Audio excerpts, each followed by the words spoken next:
پھر تشریف فرما ہوئے ہیں۔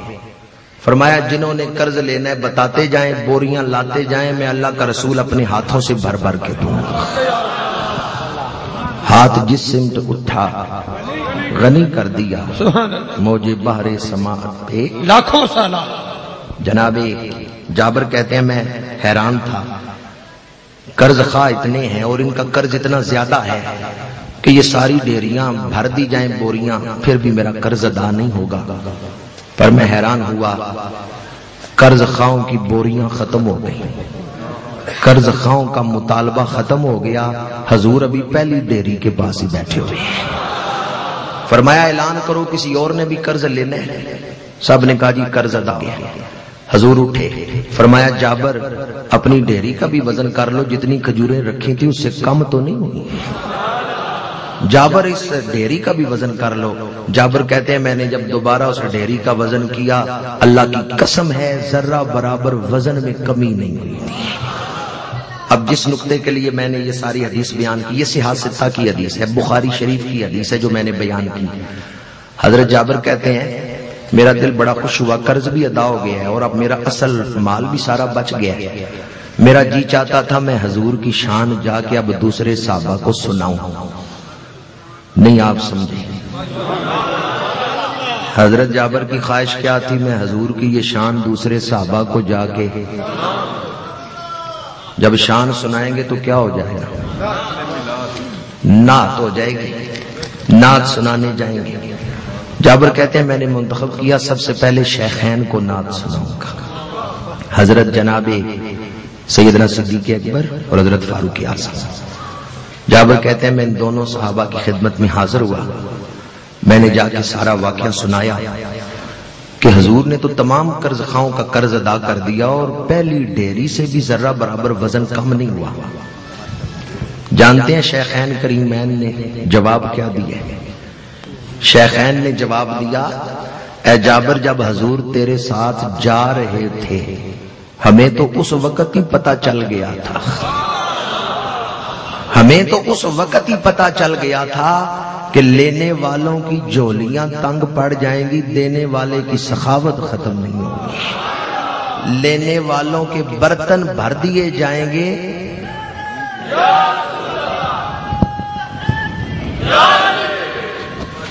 حضرت جابر کی خواہش کیا ہے؟ میں حضور کی شان سناؤں، میں حضور کی شان دوسروں کو سناؤں، اور آج اہل سنت کی وہی خواہش ہے جو حضرت جابر کی خواہش تھی۔ آج اہل سنت کی وہی خواہش ہے جو حضرت جابر بن عبداللہ کی خواہش تھی کہ وہ حضور کی شانیں سنانے کے لیے صحابہ کے پاس آئے، اور پھر صحابہ نے شان سن کے اعتراض نہیں کیا، بلکہ انہوں نے کہا ہم تو پہلے ہی جانتے تھے جب حضور تیرے ساتھ چل پڑے ہیں تو اب تیرا کام بنا کے ہی لوٹیں گے، حضور جس کے ہو جائیں پھر اسے کمی کیا رہ سکتی ہے، مل گئے مصطفیٰ اور کیا چاہیے۔ صحابہ نے کہا ہم تو پہلے ہی جانتے تھے حضور چل پڑے ہیں، اب جابر کا کام بنا کے آئیں گے۔ میرے آقا نعمتیں بانٹتا جس سمت وہ ذیشان گیا، ساتھ ہی منشی رحمت کا قلم دان گیا۔ تو شیخین نے حضور کی ثنا، حضور کی نعت سن کے جو ان کا رد عمل تھا، جو ان کا تبصرہ تھا، اہل سنت اس پہ بھی کاربند ہے کہ جب حضور کی نعت سنتے ہیں تو خوش ہو جاتے ہیں، تائید کرتے ہیں، تصدیق کرتے ہیں۔ مجھے ایک دوست کہنے لگے تم حضور کا ذکر بڑے کرتے ہو، اللہ کا ذکر نہیں کرتے۔ میں نے کہا انصاف سے کام لو، جتنا ذکر اللہ کا ہماری محفلوں میں ہوتا ہے تمہاری محفلوں میں نہیں ہوتا۔ ہمارے ہاں علماء حضور کی نعت بیان کرتے ہیں، شان بیان کرتے ہیں، سامعین کہتے ہیں یہ کس کا ذکر ہے؟ سبحان اللہ۔ تو اللہ کا ذکر ہماری محفلوں میں ہو رہا ہے یا نہیں ہو رہا؟ اور کتنی کثرت سے ہو رہا ہے، کتنی کثرت سے اللہ کا ذکر ہو رہا ہے۔ اب میں جو جملہ آپ کی خدمت میں بطور خاص پیش کرنا چاہتا ہوں، ہم تو حضور کی نعت کے ذریعے حمد پڑھوا رہے ہیں۔ کاش کوئی میرے اس جملے کو سمجھ سکے۔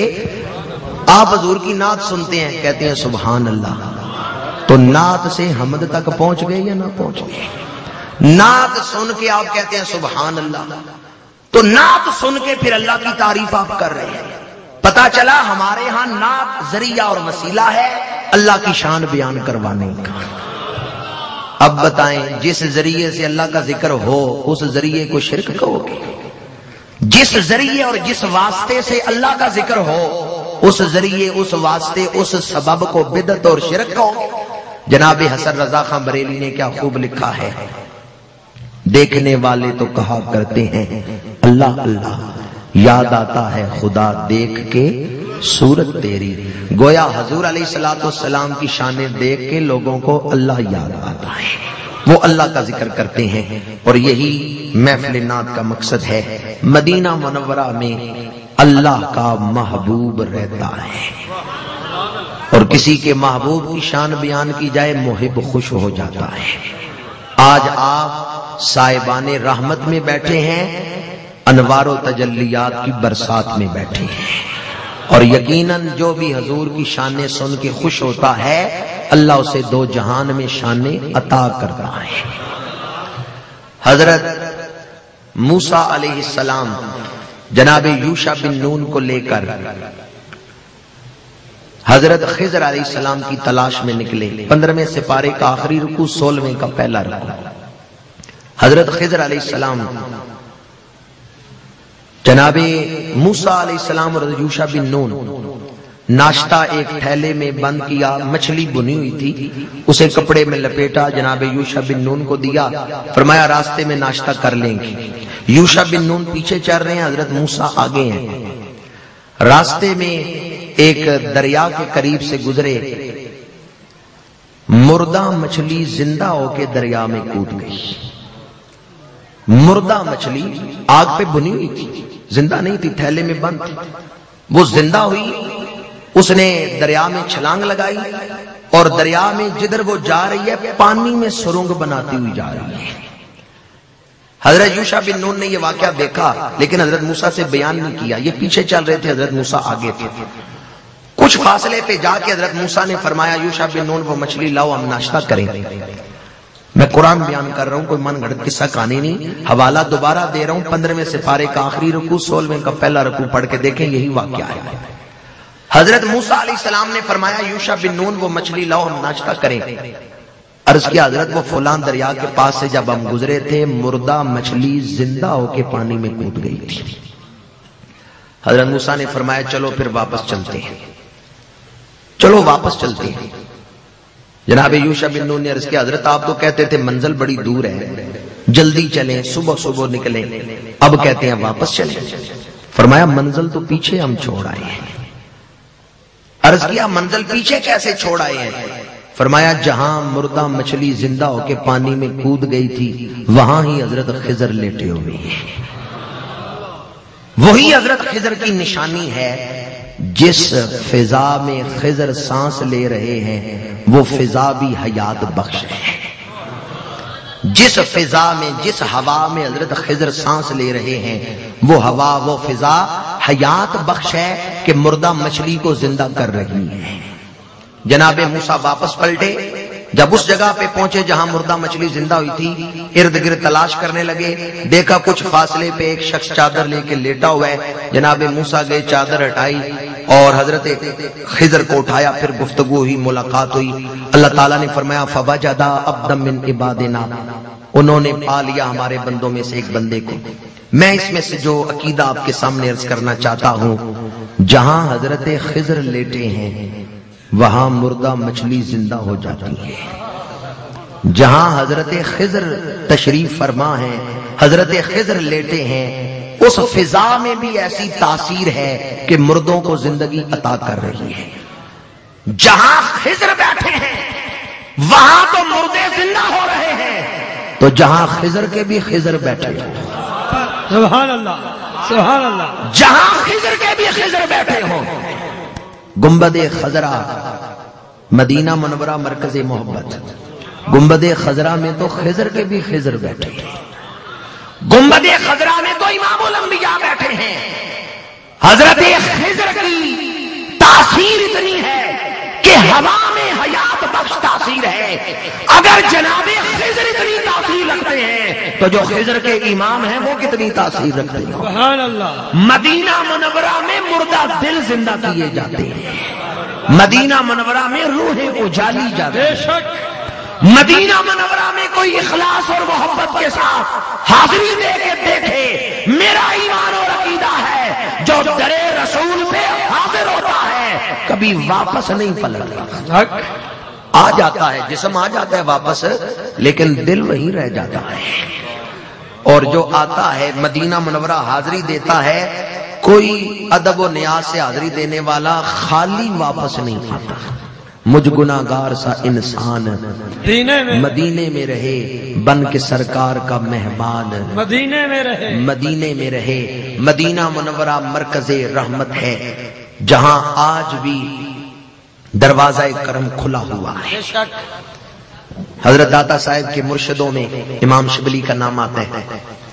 امام شبلی فرماتے ہیں، میں مسجد نبوی میں بیٹھا تھا، ایک شخص کی میت لائی گئی اور دل کی آنکھوں سے انہوں نے اس شخص کے اعمال اور افعال کو دیکھا۔ اپنے شاگردوں سے کہنے لگے یہ شخص بڑا گناہگار تھا، اتنا بدکار تھا، اس قابل نہیں تھا کہ اس کی میت حضور کے روزے پہ لائی جاتی، یہاں اس کی نماز جنازہ پڑھی جاتی، یہ اس قابل نہیں تھا، میں اس کی نماز جنازہ نہیں پڑھوں گا۔ امام شبلی نے نماز جنازہ میں شرکت نہیں کی، چند لوگوں نے نماز جنازہ پڑھا، نماز جنازہ سے فارغ ہوئے۔ امام شبلی مسجد نبوی کے کونے میں بیٹھے تھے، اٹھے، دوڑ کے گئے، میت کو کاندھا دیا، زاروں قطار رونے لگے۔ شاگردوں نے کہا حضرت پہلے تو آپ نماز جنازہ نہیں پڑھتے تھے اور اب میت کو کاندھا دے کے رو رہے ہیں، ذہن بدل کیسے گیا ہے، دل میں انقلاب کیسے آیا ہے؟ امام شبلی نے فرمایا میں نے کشف کی نظر سے دیکھا یہ شخص گناہگار بڑا ہے، اس نے بڑے بڑے گناہ کیے، اس لیے میں نے نماز جنازہ نہیں پڑھی، یہ اس لائق نہیں تھا کہ یہاں اس کی میت لائی جاتی۔ میں مراقبہ کرنے بیٹھ گیا، سر کی آنکھیں بند ہوئیں، دل کی آنکھیں، قسمت کی آنکھیں کھل گئیں۔ امام الانبیاء کی زیارت ہوئی، حضور نے فرمایا شبلی تو نے نماز جنازہ کیوں نہیں پڑھی؟ میں نے عرض کیا حضور میرے کشف کی نظر سے یہ شخص گناہگار بڑا ہے، اتنا بڑا گناہگار ہے، اس لیے میں نے اس کی نماز جنازہ نہیں پڑھی۔ حضور مسکرائے، فرمایا شبلی تیری نظر اس کے گناہوں پر گئی ہے، میرے دروازے پر نہیں۔ صدقے یار تو نے یہ تو دیکھا گناہگار بڑا ہے، یہ نہیں دیکھا دروازہ رحمت للعالمین کا۔ سبحان اللہ، شبلی تیری نظر اس کے گناہوں پر پڑی، میرے دروازے پر نہیں پڑی۔ جو میرے دروازے پہ آ جاتا ہے، رب کا وعدہ ہے وَلَوْ أَنَّهُمْ إِذْ ظَلَمُوا أَنفُسَهُمْ جَاءُوكَ فَاسْتَغْفَرُوا اللَّهَ وَاسْتَغْفَرَ لَهُمُ الرَّسُولُ لَوَجَدُوا اللَّهَ تَوَّابًا رَحِيمًا۔ یہ رحمت للعالمین کا دروازہ ہے، جو یہاں آئے گا اللہ کی رحمتیں پائے گا انشاءاللہ۔ سبحان اللہ، شبلی تو نے اس کے گناہوں کو دیکھا، میرے دروازے کو نہیں دیکھا۔ حضور گناہگار بڑا ہے تو دروازہ بھی بڑا ہے، دروازہ بھی رحمت للعالمین کا ہے، جو اس دروازے پہ آتا ہے وہ اپنے گناہ بخشواتا ہے اور کرم سے حصہ پاتا ہے۔ ہمارے مسلک کے عظیم ترجمان حضرت مولانا ابو نصر منظور احمد شاہ صاحب، انہوں نے کتاب لکھی مدینہ الرسول، اس میں وہ فرماتے ہیں میں مدینہ منورہ میں تھا اور سوچ رہا تھا مدینہ منورہ میں دو جنتیں ہیں، ایک جنت البقیع دوسری ریاض الجنہ، دو جنتیں ہیں، ایک ریاض الجنہ دوسری جنت البقیع۔ یہی سوچتے ہوئے کہتے ہیں میں چل رہا تھا، ایک مجذوبہ دیوانی عورت، چھڑی اس کے ہاتھ میں ہے، اس نے چھڑی سے مجھے اپنی طرف متوجہ کیا، کہنے لگی تعال یا آخی۔ میں اس کی طرف گیا، بتاؤ کیا بات ہے؟